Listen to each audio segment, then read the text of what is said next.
मी चालली आहे पुण्याला आणि तो ऊन खूप आहे म्हणून मी स्कार्फ बांधले तोंडाला आणि मी थोड्या वेळात स्टेशनवर पोचले आणि इथं पास काढला महिन्याभराचा आणि मी एक्सप्रेसने जाणार होते कारण की माझी लोकल ती थोडीशी लेट होती आणि मला लवकर पोचायचं होतं.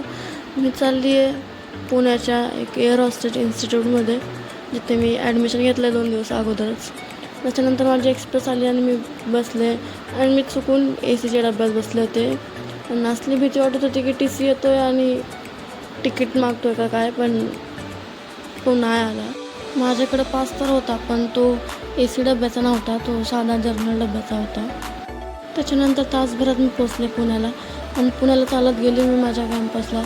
त्याच्यानंतर थोड्या वेळानंतर मी पोचले क्लासमध्ये आणि इथं लगेच आमचा लेक्चर चालू झाला. लेक्चर 2 तासाचा होता. 2 तासानंतर परत मी सुटले आणि परत निघाले पुणे स्टेशनकडे आणि माझे लोकल लगेच आले. मी लोकलमध्ये बसले आणि मोबाईल ठेवला कारण की खूप गर्दी होती.